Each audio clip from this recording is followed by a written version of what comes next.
Rizky Tiarko. Sudah hadir bersama kami, silakan Mas. Selamat pagi Mas Tiar. Terima kasih sudah hadir di studio Kompas TV. Nah Mas, kita akan bahas lebih lanjut mengenai hasil survei Litbang Kompas ini. Yang kita bisa lihat pertama di sini tentang indeks kepuasan kinerja ini ya Mas ya.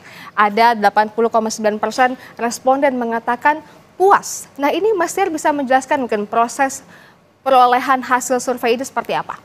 Ya memang ketika kita bicara indeks kepuasan kinerja itu memang ini kan sebuah angka dari sejumlah indikator yang diukur dalam survei ini begitu.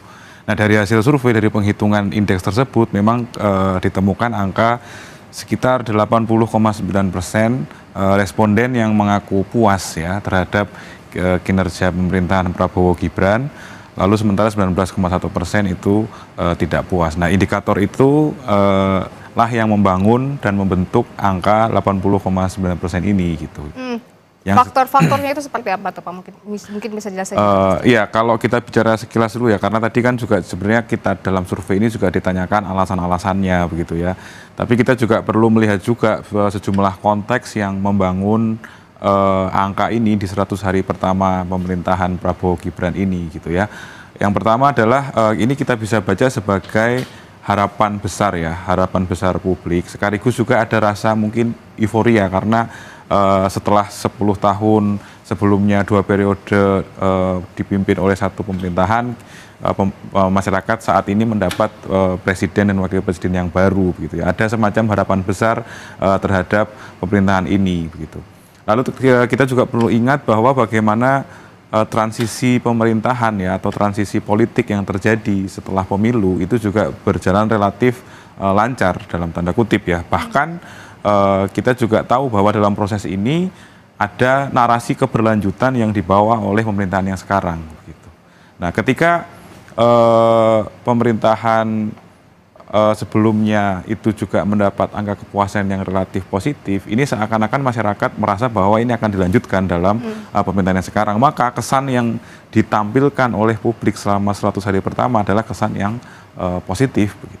Nah kalau itu tadi yang kepuasan ya Mas, kalau untuk yang keyakinan ini angkanya juga mencapai 89,4%. Ini faktor penguatnya seperti apa nih Mas? Ya ini sebenarnya kembali lagi mengkonfirmasi bahwa keberlanjutan itu akan diteruskan dalam pemerintahan ini ke depan gitu ya.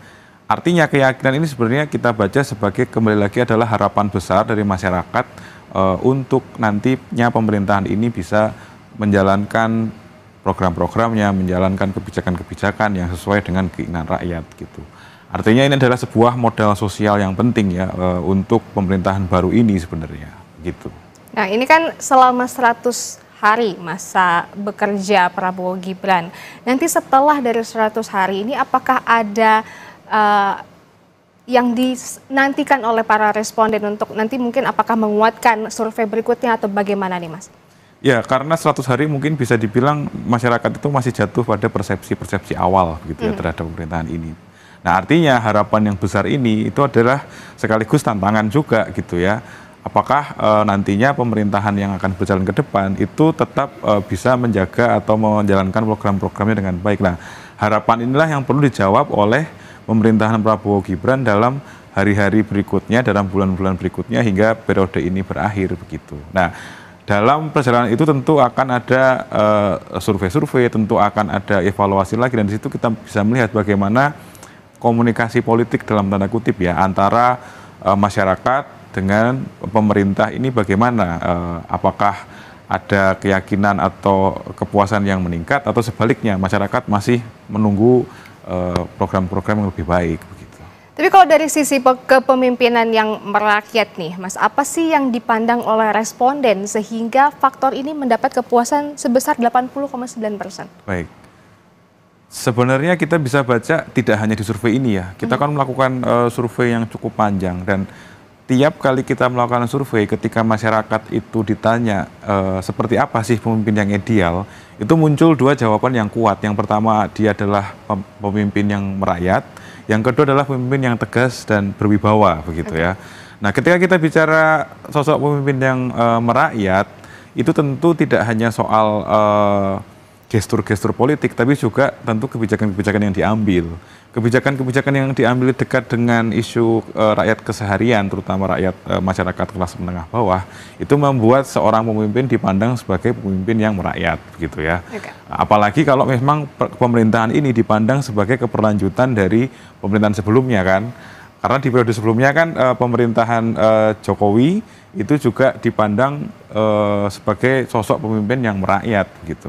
Nah, yang kedua kita bisa lihat bahwa memang Presiden Prabowo dengan latar belakang militernya, dengan gestur-gestur politik atau juga pidato-pidatonya, masyarakat bisa melihat atau mengasosiasikan sosok Presiden Prabowo ini sebagai pemimpin yang tegas, pemimpin yang berwibawa. Nah, dua bangunan inilah yang akhirnya membuat angka ini bisa relatif tinggi ya. Dan itu menjadi alasan yang kedua ini terbesar ya Mas, 18,1%. Nah, tapi kalau kita melihat untuk alasan yang terbanyak di 3 nih Mas, sering mendapatkan bansos. Ini kan program-program yang tentu saja disajikan oleh Prabowo Gibran gitu kan ya. Ini bisa dijelaskan, ini juga tinggi loh, 14,4% Mas.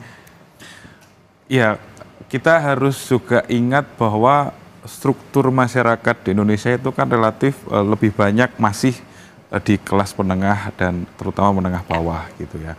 Nah, bansos ini sebenarnya kan bukan program yang sebenarnya baru ya. Ini kan memang sudah berjalan sebelumnya dan nyatanya dalam sejak November misalnya ketika pemerintahan ini berjalan hingga hari-hari ini kita melihat memang ini masih digelontorkan begitu. Nah, kebijakan yang tadi kembali lagi ya, pemimpin yang dianggap merakyat adalah pemimpin yang juga bisa memberikan kebijakan yang langsung dirasakan. Nah, bansos itu kan memang menyasar masyarakat bawah begitu ya.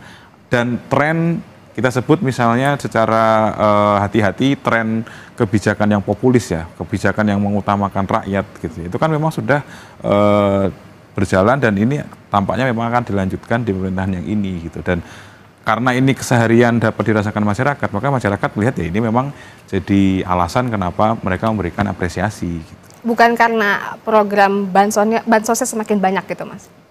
Bisa jadi seperti itu juga gitu ya, bahwa semakin banyak masyarakat yang terdampak, semakin masyarakat yang menerima. Walaupun kalau kita lihat di sisi yang sebaliknya sebenarnya masih ada catatan kan tadi soal bansos, karena di titik ini juga masyarakat sebenarnya juga merasa ada yang belum pas begitu. Nah, kalau untuk kita, tadi kan kita bahas alasan yang puas ya Mas ya, tapi kalau alasan-alasan yang tidak puas nih Mas Tiar, bansos sepertinya menjadi pedang bermata dua, ya kan? Dalam alasan puas, bansos menjadi faktor kepuasan, tapi ternyata juga menjadi alasan ketidakpuasan nih. Nomor 1 sebesar 29,2%. Ini bisa dijelaskan Mas, dari temuan ini apa yang bisa kita maknai dari sini? Ya, ini sebenarnya juga masih mengonfirmasi bagaimana isu yang cukup selalu muncul ya kalau kita bicara bantuan, kalau kita bicara bansos, isu tentang ketidakmerataan, isu tentang sasaran yang kurang pas itu kan masih menyertai begitu ya.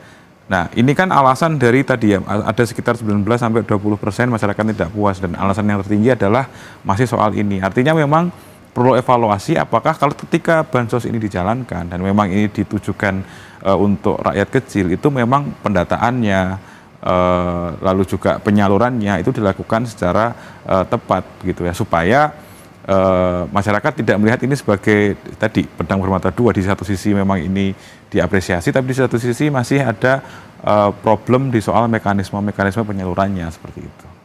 Nah, kalau misalnya bansosnya banyak gitu kan ya tersalurkan juga, tapi kan ini juga yang nomor 2 ini Mas, alasan tidak puas yang terbanyak nomor 2 ini ekonomi belum stabil, sulit mendapatkan pekerjaan, lapangan kerja minim. Apakah responden ini menganggap bahwa bansos itu bukan sebagai jalan keluar gitu?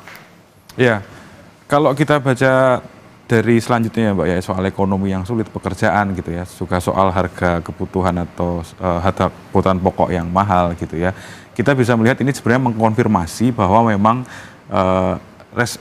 responden survei ini kan mencerminkan populasi gitu ya, dan masyarakat kembali lagi masyarakat kelas menengah bawah itu memang sehari-hari berkutat masih dalam problem yang ini gitu ya. Problem yang real sehari-hari itu adalah soal bagaimana mereka sulit mendapatkan pekerjaan, karena tidak ada pekerjaan sehingga juga daya belinya berkurang, sehingga kebutuhan pokok dan sembako itu memang mahal gitu.